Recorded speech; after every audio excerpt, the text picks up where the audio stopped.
gracias y como siempre, gracias por el favor de seguirnos cada mañana en Por la Mañana. Hoy es martes, estamos a 9 de octubre del año 2018 y saludo a mi compañero Alexander Pérez. Alexander, ¿cómo estás? Buen día, ¿Cómo compañero. te amanece en este martes? Yo creo que ni te cases ni te embarques, ni de tu familia te apartes. Tú sabes que eso me recuerda a Radio Guarachita, que siempre pasaba Ese eslogan, esa frase. Esa frase siempre la pasaba todos los días. Hoy es martes, ni te cases. Yo estaba muchacho y recuerdo eso en Radio Guarachita. Tú sabes que yo no tuve ese privilegio ese fue una... de escuchar radio. A diario yo no podía escuchar radio. No, en mi casa eso no se permitía. Mi abuelo le parecía que eso era un ruido innecesario, escuchar a una gente hablando y voceando. Nosotros nos levantaban todos los días con una musiquita clásica de un reloj que le trajeron a mi abuelo de Japón y todos los días Beethoven en la mañana, esa novena sinfonía, eso era lo que nos despertaba. Extranjero al fin, tú sabes, para él representaba un ruido. Pero Radio Guarachita llenó toda una época. Claro que porque sí. Radio Guarachita fue... Yo recuerdo una de las señoras que trabajaba con mi abuelo que tenía un radito y ella lo llevaba al campo. Mi abuelo era agricultor y ella lo llevaba al campo. Juana era la líder de los trabajadores y entonces ella ponía su radito, un radito que lo agarraba así rojito.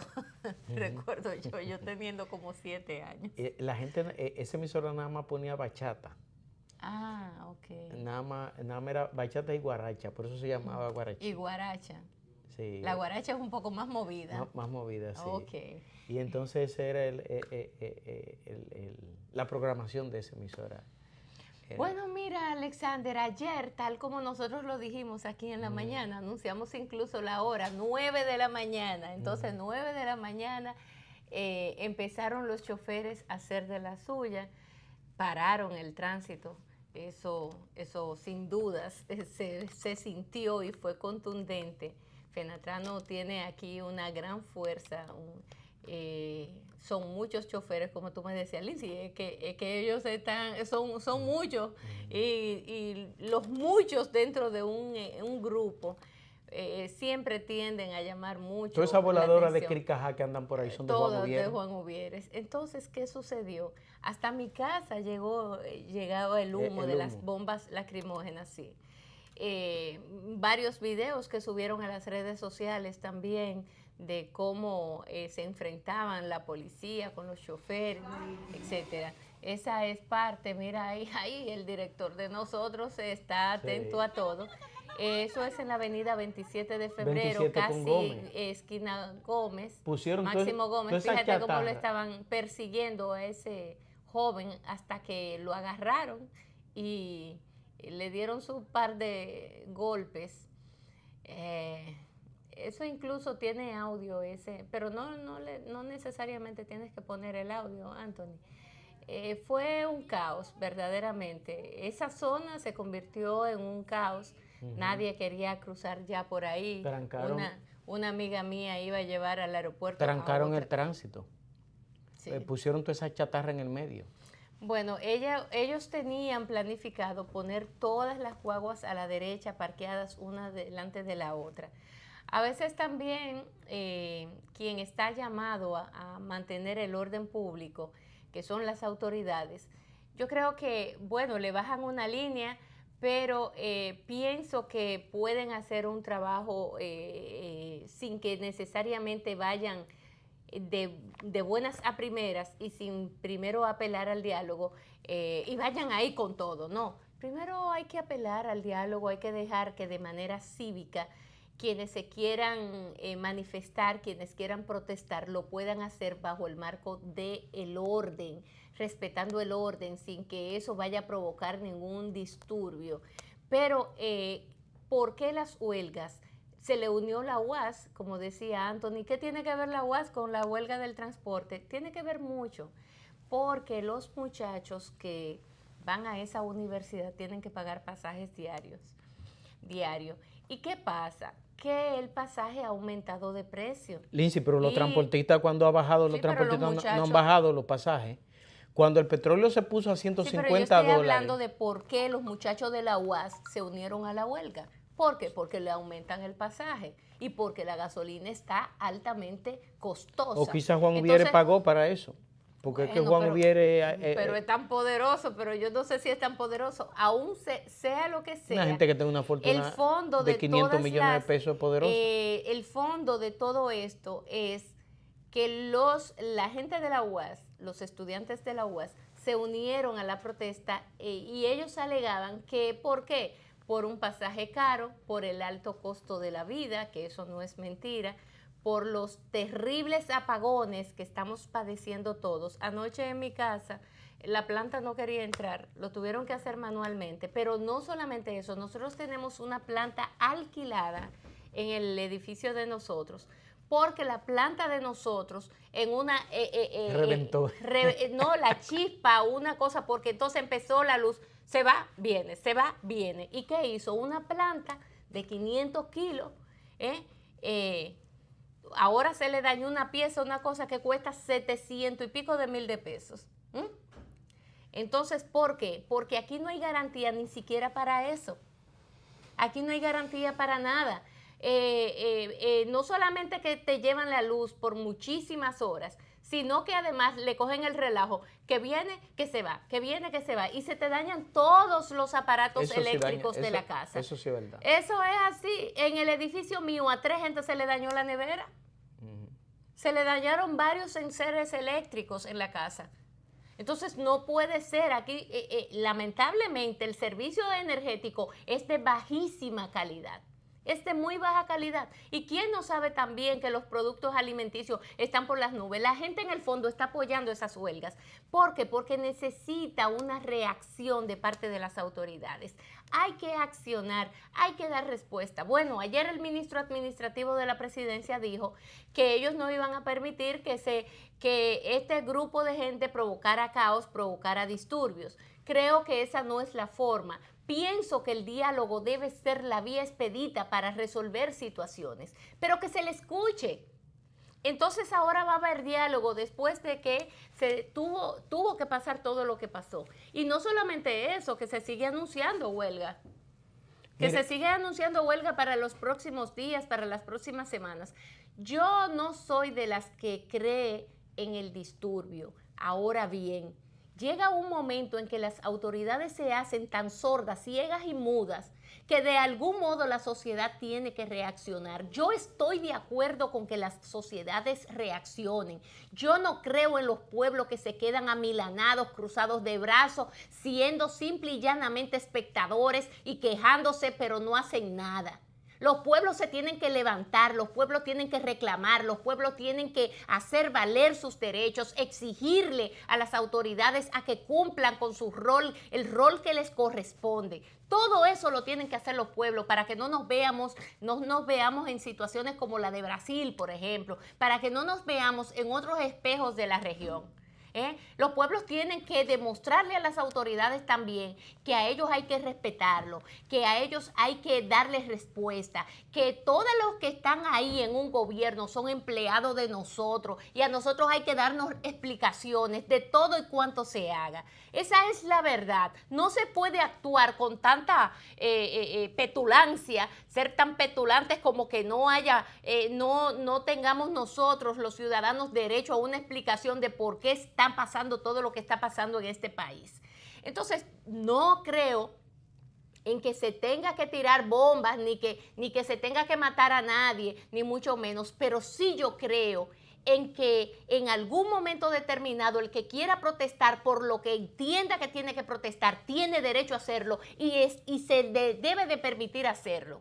Porque esas voces de alertas ayudan a las sociedades a crecer, a seguir adelante, a también a alertar a las autoridades a que ellos no están solos, a que ellos no son dueños del país, a que ellos no pueden hacer lo que se le pegue en gana sin que se le dé una explicación a la gente de por qué el sistema energético en República Dominicana ha empeorado tanto en los últimos tiempos, de por qué los alimentos han llegado a unos extremos tan altos como que el costo de la vida vida ha aumentado terriblemente y el salario sigue siendo el mismo, los dineros que llegan a las casas de todas las casas dominicanas sigue siendo el mismo, sobre todo de la clase trabajadora, desde el más alto ejecutivo, trabajador empleado de una empresa, hasta el recogedor de papeles y el más bajito de esa empresa. Entonces yo creo que una cosa y otra, buscando un equilibrio para todo eso, hay que decir las cosas como son.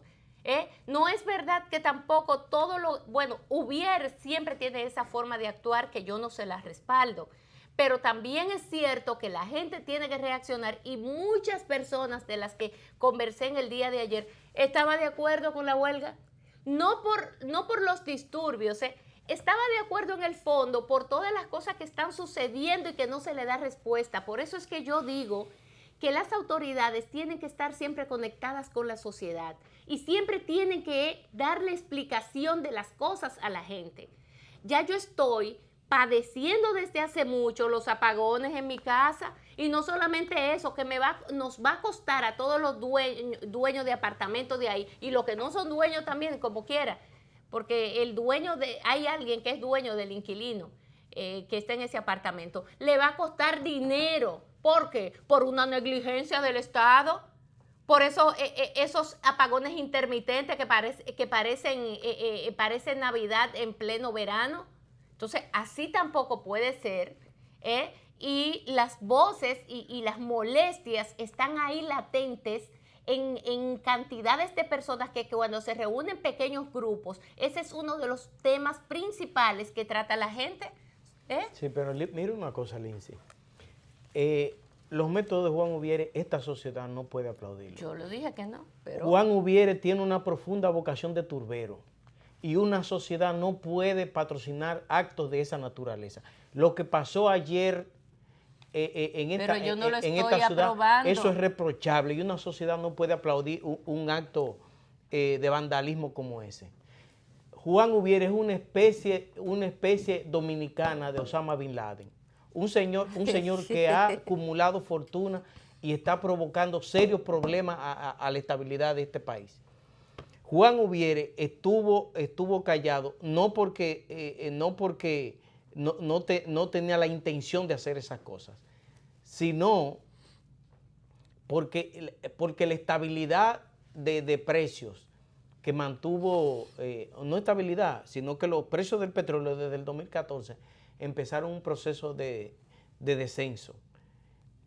Y entonces los combustibles se cayeron, los niveles inflacionarios han sido de 3, 4%, han sido bajos, y no habían condiciones para él hacer esos actos de anarquía a que él tiene acostumbrado esta sociedad. Aquí los transportistas no son un interlocutor válido ni para este gobierno ni para ningún gobierno. ¿Qué es lo que han hecho tradicionalmente los transportistas en este país? Que cogen y arman actos de anarquía como eso de ayer para presionar, chantajear a los gobiernos. Y entonces y aquí se ha puesto como una norma, que es un error de los gobiernos que hemos tenido, de llamar todos esos turberos al palacio y reunirlos en palacio y los presidentes de que recibirlos. Entonces, esos actos de anarquía no pueden ser de ningún modo. Juan Ubiere se ha creído que él tiene la capacidad para gobernar esta sociedad, para decirle a esta sociedad lo que tiene que hacer y lo que no tiene que hacer. Nada más hay que ver los actos vandálicos que se armaron aquí cuando gobernó Balaguer, cuando gobernó Hipólito, cuando gobernó Leonel. O sea, es un señor que su norma es el chantaje para él sacar beneficio. Y yo he dicho que aquí esos empresarios del transporte, esos señores del transporte, han sacado empresas de esas turbas y de esos actos vandálicos. Han sacado empresas. Aquí hay muchas tiendas de repuestos que han salido de ese tipo de actividad. Entonces, a lo que pasó ayer, usted sabe lo que es colocar todas esas unidades de vehículos en la Gómez con 27, eso fue para provocar, eso fue una cosa deliberada para provocar un caos en la sociedad, en la ciudad entera. Todavía en la tarde, como a las 6 de la tarde, la ciudad estaba entaponada por ese hecho que se produjo ahí en la Gómez con 27. Eso no es posible. Y lo lamentable del caso es que cosas como esas no se puedan judicializar, porque eso no es un acto político, eso no es un acto sindical, porque Juan Ubiero es un empresario y un empresario no es un sindicalista. Aquí algunos periodistas le llaman sindicalista a eso porque no tienen un concepto más mínimo de lo que es la sociología, le llaman sindicalista a unos empresarios que tienen fortuna superior a los 500 millones de pesos. Un sindicato es de obreros, es de trabajadores. Un líder sindical es un obrero que se destaca entre sus iguales. Pero un empresario con una fortuna de 500 millones de pesos no puede ser un sindicalista. Entonces, aquí hay que ponerle norma a eso. Y por el contrario, en vez de ir y entonces la policía afectar a la sociedad tirando todo ese humo, todas esas cosas, lo que tenían que hacer es buscar a los cabezas de esos actos vandálicos y someterlos a la justicia. Y esa era la solución a ese problema.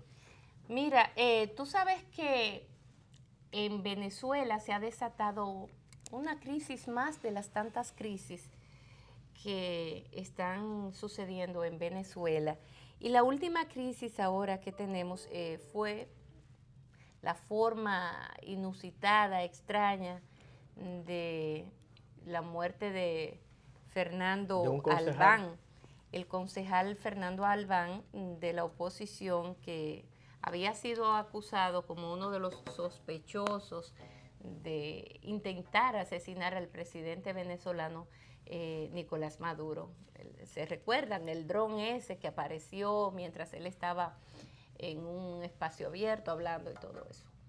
Bueno, pues este señor, que lo tenían detenido las autoridades desde hace aproximadamente 10 días, pidió ir al baño en un 10º piso y él se lanzó desde el baño, de la ventana del baño, por ese 10º piso. Inmediatamente la oposición tomó este hecho para acusar al gobierno y decir que Fernando, ¿cuál es el apellido? Abad, algo así. Es como Albán. Él no tenía espíritu de eso, que era una persona, dice Capriles, que él lo conocía bien, y que el hecho es que van a empezar 1000 especulaciones al respecto. Yo simple y llanamente quiero plantear aquí sobre la mesa los hechos y porque yo me hago muchas preguntas. Si las autoridades lo tenían en sus manos y estaba bajo las manos de las autoridades, ¿cómo es que de un baño lo van a lanzar las mismas autoridades? Cuando yo creo, y él al día siguiente ya le tocaba, o sea, para el día de hoy le tocaba empezar el proceso de interrogación, de juicio y esa cosa. Yo creo que hay mucho de espectacularidad en todo. La oposición se va siempre a los extremos y es una oposición que ha llegado a un galloloquismo tan grande que no ha logrado conectar con el pueblo venezolano de manera tan contundente como que pueda desplazar al gobierno de Nicolás Maduro. Yo soy de las que entiendo que el gobierno de Nicolás Maduro se ha manejado terriblemente mal. Yo entiendo que también los líderes, los gobernantes deben estar siempre preparados para entrar y para salir de los gobiernos. Eso de perpetuarse en el poder en pleno siglo XXI, donde la gente y sobre todo Latinoamérica ha optado y anhela siempre por vivir en un ambiente de democracia, donde se les respeten los derechos a los ciudadanos, donde se respete la constitución, la institucionalidad, de que esas constituciones de los pueblos no son pedazos de papel que se pueden manejar de manera antojadiza y que se puedan ir cambiando cada vez que a un gobernante se le peguen ganas. Hay que dejarlos, que vengan los sucesores, hay que dejar ¿verdad?, que esos procesos se puedan agotar, y hay que permitir, incluso los gobernantes tienen la responsabilidad de crear el ambiente y crear las condiciones para que eso sea posible. Bueno, pero independientemente de todo eso y de cuánto está pasando en Venezuela, no todo, porque inmediatamente apelan, no, eso fue el gobierno, y no, sí, lo mataron. Las cosas tampoco son así. La oposición tiene que ser un poquito más coherente en sus discursos, en sus accionar. Por eso es que luego ya no se respeta. Por eso es que entonces llegan a un punto en que se entiende que la oposición, aunque se haya caído o que venga un terremoto, ya las autoridades son las culpables. Tampoco así, de por Dios. Tampoco así.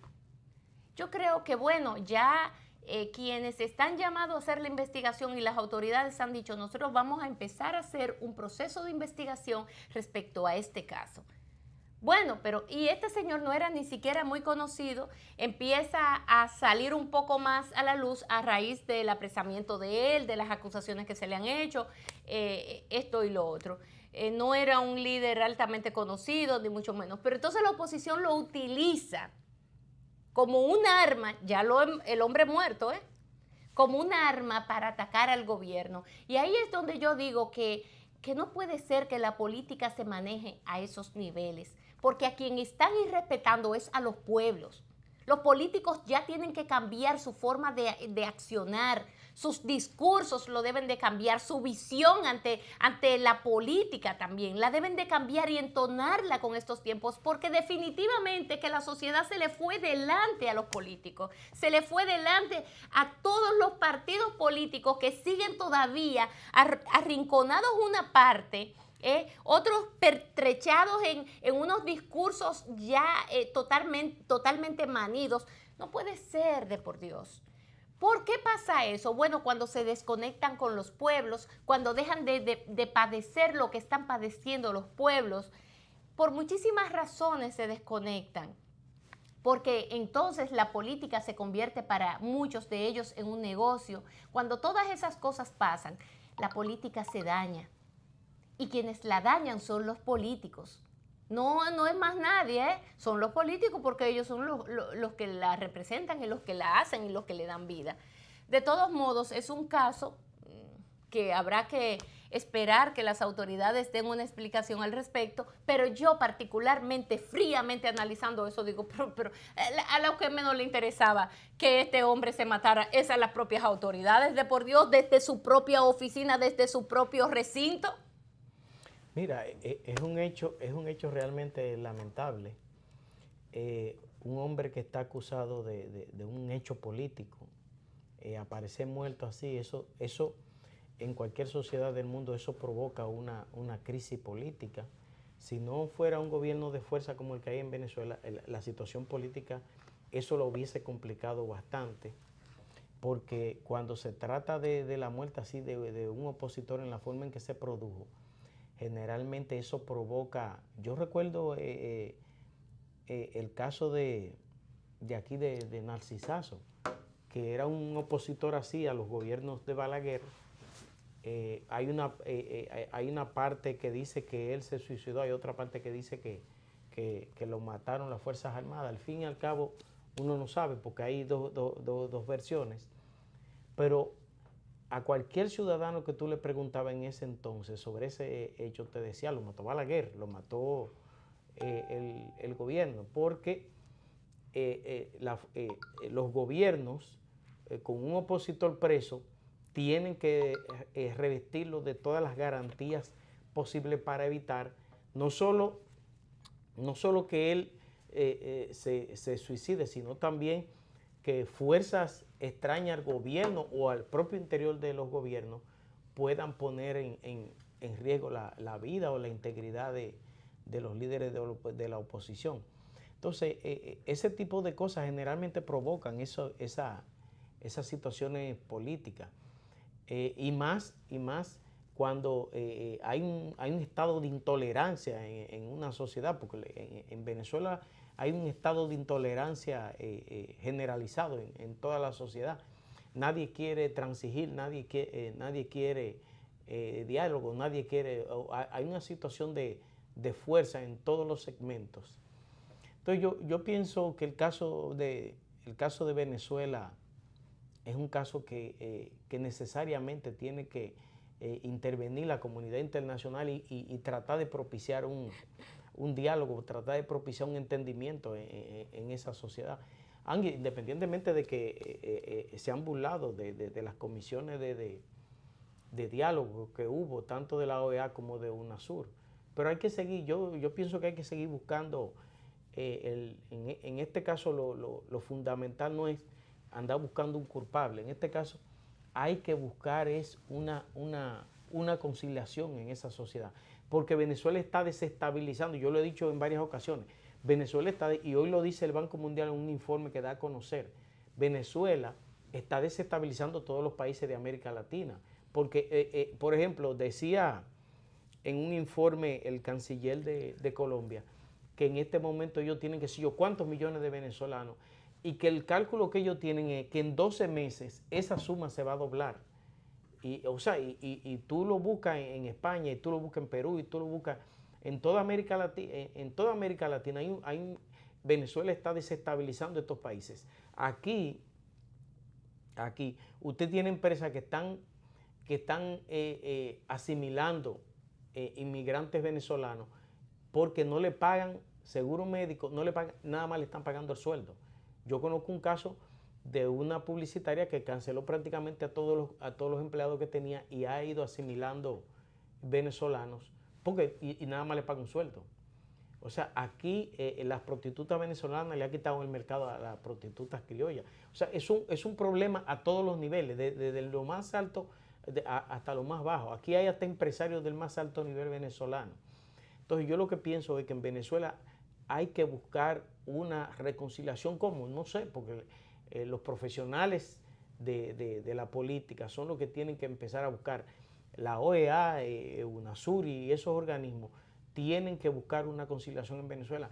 Esa situación no puede sostenerse por más tiempo, sino todos estos países, y lo dice hoy, y yo lo había dicho ya varias veces, esa situación va a desestabilizar a estos países de América Latina, porque eso es inaguantable. Esa inmigración, aquí me decía en estos días un amigo que trabaja en migración, me decía que ellos están poniendo controles al ingreso de venezolanos, y un dominicano que tiene una novia que es venezolana, me decía que ella está teniendo problemas para entrar aquí al país. O sea que los gobiernos de América Latina están poniendo restricciones a los venezolanos, siendo Venezuela un país rico, siendo Venezuela un país que tiene riqueza de todos los tipos, pero tiene una situación económica, social, política que desestabiliza. Y entonces eso obliga a estos países a ponerle controles. Y la solución a eso no debe esperar ya. Alguien tiene que hacer algo en favor de los venezolanos. Mira, Alexander, antes de irnos a pausa, porque nuestro invitado ha llegado bien temprano hoy, yo quiero compartir con ustedes una carta que no puedo dejar de leer, bastante breve, a propósito de lo que está pasando en Brasil. Yo justamente ahora en este viaje que hice a China me encontré con un grupo latinoamericano tremendo, muy activo, entre ellos la presidenta de Morena, Jacob Polinsky. Ella, bueno, será una alta ejecutiva en el gobierno de López Obrador. Y está en el grupo, fue un grupo hermosísimo con el que yo me encontré, hicimos un grupo latinoamericano. Un bloque latinoamericano. Sí, donde hay mexicanos, peruanos, ecuatorianos, costarricenses, panameños, dominicanos, bueno, de varias nacionalidades de la región. Y ayer, y brasileña, por supuesto, nosotros nos solidarizábamos con Rita, que es de Brasil, una mujer muy activa del mundo. Bueno, ella trabaja en una organización no gubernamental y tiene que ver mucho con el tema, y es además una analista tremenda, Rita. Y esta carta del reconocido sociólogo español Manuel Castells Él la titula así, la voy a compartir con ustedes. Fascismo en Brasil. Es una carta abierta de Castells a Bolsonaro. Él es un reconocido sociólogo español, como les decía, que escribió esta carta abierta a esos intelectuales del mundo a propósito de los resultados de la primera vuelta de las elecciones presidenciales en Brasil. Dice él a sus amigos intelectuales: amigos intelectuales comprometidos con la democracia. Brasil está en peligro y con Brasil el mundo. Porque después de la elección de Trump, de la toma del poder por un gobierno neofascista en Italia y por el ascenso del neonazismo en Europa, Brasil puede elegir como presidente a un fascista. Defensor de la dictadura militar, misógino, sexista, racista y xenófobo, que ha obtenido 46% en la primera vuelta de las elecciones presidenciales. Poco importa quién sea su oponente. Fernando Haddad, la única alternativa posible es un académico respetable y moderado, candidato por el PT, un partido hoy día desprestigiado por haber participado en corrupción. En una situación así, ningún intelectual, ningún demócrata, ninguna persona responsable del mundo en que vivimos podemos quedarnos en una indiferencia generalizada hacia el sistema político brasileño. Pero la cuestión no es el PT, sino la presidencia de un Bolsonaro capaz de decir a una diputada en público que no merece ser violada por él. O que el problema con la dictadura no fue la tortura, sino que no matara en lugar de torturar. Yo no represento a nadie más que a mí mismo, dice este sociólogo, ni apoyo a ningún partido. Simplemente creo que es un caso de defensa de la humanidad, porque si Brasil, el país decisivo de América Latina, cae en manos de este deslenable y peligroso personaje y de los poderes fácticos que lo apoyan, los hermanos Koch, entre otros, nos habremos precipitado aún más bajo en la desintegración del orden moral y social del planeta a la que estamos asistiendo. Por eso les escribo a todos ustedes, a los que conozco y a los que me gustaría conocer, no para que suscriban esta carta como si fuera un manifiesto al dictado de políticos, sino para pedirles que cada uno haga conocer públicamente y en términos personales su petición para una activa participación en la segunda vuelta de las elecciones presidenciales el 28 de octubre y nuestro apoyo a un voto contra Bolsonaro, argumentándolo según lo que cada uno piense y difundiendo su carta por sus canales personales, redes sociales, medios de comunicación, contactos políticos y cualquier formato que difunda nuestra protesta contra la elección del fascismo en Brasil. Muchos de nosotros tenemos contactos en Brasil o tenemos contactos que tienen contactos.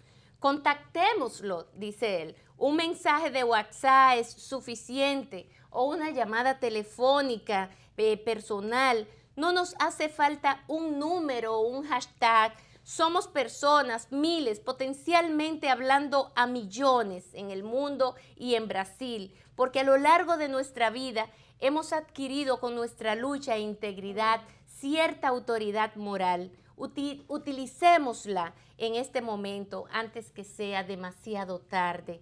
Yo lo voy a hacer, lo estoy haciendo y simplemente ruego que cada uno haga lo que pueda, dice Manuel Castells. Y así concluye la carta. Yo creo que justamente decía algo de eso ayer en la mañana al grupo, luego de hablar en ese grupo latinoamericano, y uno de ellos dijo, esto no es lo importante, aquí no son las ideologías que los gobiernos hagan o deshagan, y se fue un poco del tema central. Yo creo que todos los que podemos llamar una voz de alerta hacer un llamado de alerta. Nosotros no debemos de cruzarnos de brazos. Ayer decía yo en este programa cómo se encuentran actualmente los organismos que representan la región, que están de brazos cruzados, mirando el escenario, quejándose, pero no hacen nada. Quejándose callados entre un grupito, pero no hacen nada. Aquellos que tienen voces más fuertes, voces más firmes. ¿Qué está pasando con nuestra región que nos estamos individualizando tanto? ¿Cómo es posible que después de haber emprendido un proceso donde líderes importantes estaban tratando de unificar la región, no terminaron ese proceso porque salieron de los gobiernos? Simple y llanamente hoy estamos padeciendo y sufriendo las consecuencias de no tener articulado una representación importante, un organismo que pueda representar la región y que hoy pueda ser un organismo de fuerza, una voz fuerte que pueda ser escuchada. Yo lamento muchísimo lo que está pasando en el pueblo brasileño y los candidatos que se tienen para este balotaje que será este próximo 28 de octubre, Alexander. Así mismo. Mira, yo te decía ayer que para mí lo de Bolsonaro es una versión brasileña de Donald Trump.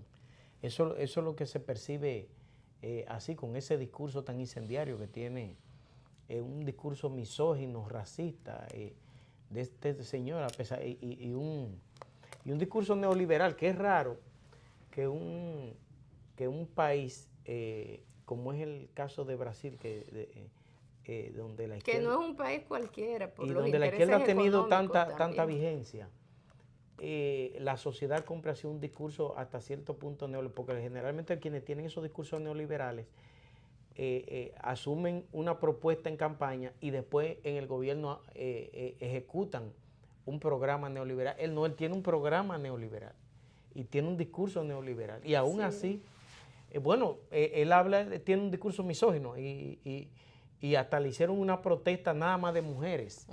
Y tiene un discurso racista, un país como Brasil, que es de mulato como nosotros.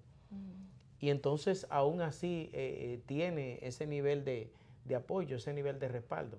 Es una situación lamentable, pero a mí me gustaría escuchar, por ejemplo, a un Fernando Enrique Cardoso, que es un estadista, un intelectual, y no lo he visto. Él, cuando en los problemas políticos de su país, él siempre interviene y opina, y no lo he visto opinando sobre este aspecto.